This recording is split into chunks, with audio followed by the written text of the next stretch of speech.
I know I certainly have made my point very well known over the years about Bears football and all that represents.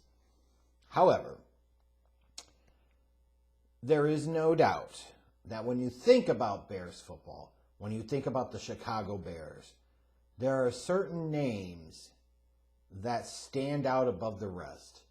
An organization with a loud, proud, long history of great players, Hall of Famers, some of the all-time greats and icons in their position in NFL history, that there are some guys that stand out above the pack.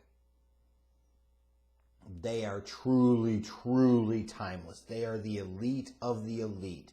They are those individuals that when you think about the Chicago Bears and players, they're either the first or second person that you inevitably would think about.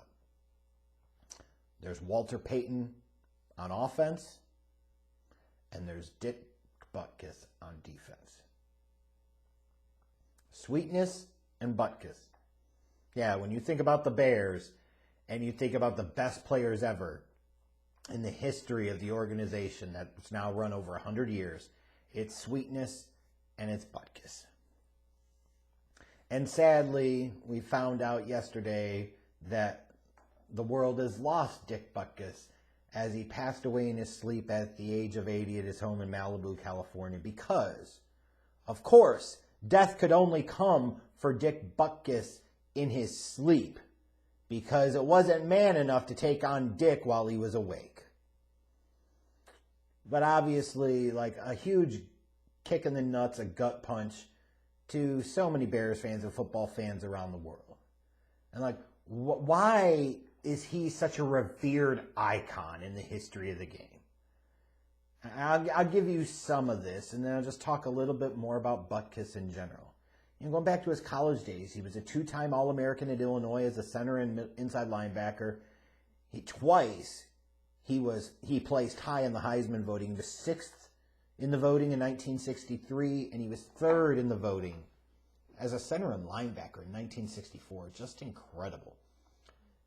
In his NFL career, he was on the 1960s and 1970s All-Decade team, in part because he was an 8-time Pro Bowler at a time where that meant something, because the Pro Bowl was selected by peers, players, coaches.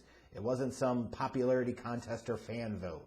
Like, that was an indication of how much his peers, his contemporaries, respected him. In his 9-year career, he was a Pro Bowler in the first 8 seasons. He was a 5-time first-team All-Pro from the Associated Press. Selected as a member of the NFL's 75th and 100th anniversary teams. Like, when you think about defensive players and their greatness, you look back at his career, the UPI, which was one of the major press services back then, had him 5th in the MVP voting in 67 and 3rd in 1969. You could say, well, in 1 or 2 of those years, like that many only got 1 vote. Here's the deal. A middle linebacker on some really bad Bears teams got an MVP vote. That's how great he was in his time. That's how the people of the time viewed Dick Butkus.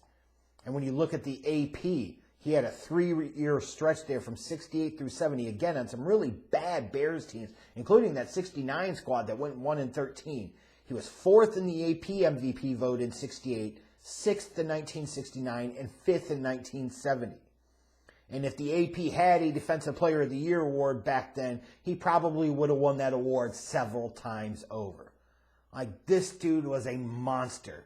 One of my favorite quotes ever from back in the 80s was from Deacon Jones in one of those NFL film specials about Dick Butkus. Roses are red, violets are blue, and if you've got any sense, you'll keep Butkus away from you. Because every time he hits you, he tries to put you in the cemetery, not the hospital. And that's Deacon Jones talking like that about Dick Butkus. Like, Dick Butkus benefited from NFL films in the 60s, no question about it, as it elevated his profile, and Dick Butkus made defense cool. He really did. Like, it's hard to understate that. But when you talk about his dominance, I'm talking about all these accolades and all these awards. Let's look at him compared to some of his middle linebacker contemporaries and other great, all-time great middle linebackers. In 119 career games played for the Chicago Bears, Dick Butkus had 49. Let me repeat that. 49 career turnovers. That's 22 interceptions, 27 fumble recoveries. We're not even getting into the forced fumbles and how many turnovers he forced, but just the turnovers you could say he was immediately responsible for. 49 of them. That's like a turnover every 2.5-ish games. Ray Lewis had 51 career turnovers between interceptions and fumble recoveries. He played 228 career games. Ray Nitschke, contemporary of the time, played 198 games, had 48 turnovers. So he played 70 plus more games than Butkus and didn't have as many. Jack Lambert, guy viewed as like maybe the third best middle linebacker of all time, 145 games played, 45 turnovers. Willie Lanier, 145 games played, 45 turnovers. Joe Schmidt, a forgotten monster in NFL history, 155 games played, 41 turnovers. Urlacher, 182 games played, 38 turnovers. Nick Bonacani, 183 games, 38 turnovers. Bill George, who was kind of the predecessor to Butkus at the middle linebacker position for the Bears, another Hall of Famer and all-time great, 173 games played, 37 turnovers. Randy Gradishar, who should be going into the Hall of Fame here for 2024. Phenomenal player. 145 games played, 33 turnovers. And then Mike Singletary, 179 career games played, 19 turnovers. So look at Butkus and his ability to force turnovers in relation to the number of games that he played. All of these great, all-time great middle linebackers that I named, nobody measures up to Butkus in that respect. Furthermore, when you talk about some of these other linebackers that I brought up, Ray Lewis is an icon of the game, right? Guys like Nitschke and Lambert and Lanier and Schmidt with Singletary are incredibly well-respected, legendary players. But they all are in Dick Butkus' shadow. Dick Butkus will always be the gold standard, the measuring stick for middle linebackers in the National Football League. Forever. Every one of them lives in his shadow.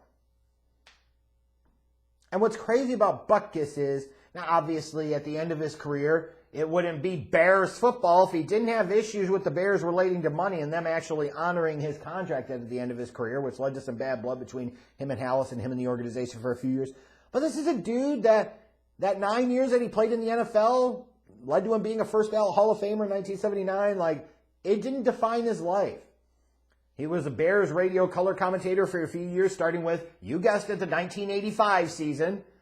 He spent a couple of years in the 80s. He replaced Jimmy the Greek at CBS on the NFL Today show. A lot of people know him for his famous Miller Lite commercials, especially those with Bubba Smith. But think about him and his acting career. Like this guy, when you think about movies like Brian's Song, Mother Jugs in Speed, Necessary Roughness, Any Given Sunday, Gremlins 2: The New Batch, The Last Boy Scout. These are movies that people actually remember, and he's in them. And then you look at the TV shows he appeared in over the years. Like, you want to talk about having a cool career in terms of being able to go and be a part of all of these different iconic, memorable shows. Now, you're going to laugh when I start off with Hang Time when he replaced Reggie Theus as the coach on the team, or on the show for the last couple of seasons of it. Hey, but that was a show, like, he got a run there, right? People remember Hang Time. He was in The $6 Million Man, The Rockford Files, Wonder Woman, Fantasy Island, Magnum P.I., The Love Boat, Murder, She Wrote, Night Court, Coach, Matlock, Growing Pains, My Two Dads, MacGyver, The Bernie Mac Show. Like, Butkus had himself a career. And, in some cases, it was cool to be able to see him in all of these shows and all these roles over the years, because every time you see him, you're like, that's Dick Butkus. That's Butkus. And there's just always something cool. There's, even later in life, there was always a mystique to Butkus, right? And, it's sad to think about, like, in the past couple of years, we've lost him, and we lost Gale Sayers. But yeah, like, when it comes to Dick Butkus, I said everybody that will ever play middle linebacker until the end of time will always, always, always be in his shadow. He will always be the icon of icons when it comes to middle linebackers in the National Football League. He will always be viewed as one of the greatest defensive stars and one of the greatest defensive players in NFL history. There's just, like, even the name Butkus. Like, he just had something different, something special. My heart goes out to him and his family. Chicago fans all over the world, like myself, certainly mourn the loss of this legend, this icon. And, it just sucks. It sucks I didn't get to watch him during his career, but it sucks that, now I got to talk about his passing. And what's interesting is, at this point in time in my life, I have one Bears jersey. Just one. And sure, I'll go and buy some other jerseys in years to come, like Walter Payton, Gale Sayers, etc. But right now, there's only one jersey that I have from the Chicago Bears, and it's number 51, and it's Dick Butkus. Because again, when you think about the Chicago Bears, it's Dick Butkus, it's Walter Payton, before it is damn anybody else. And my hope is that this will lead to a whole new legion of younger fans, seeing everybody talk about how great Dick Butkus was, to go back and watch some Dick Butkus highlights and see what all the fuss was about. Because this man was a monster incarnate.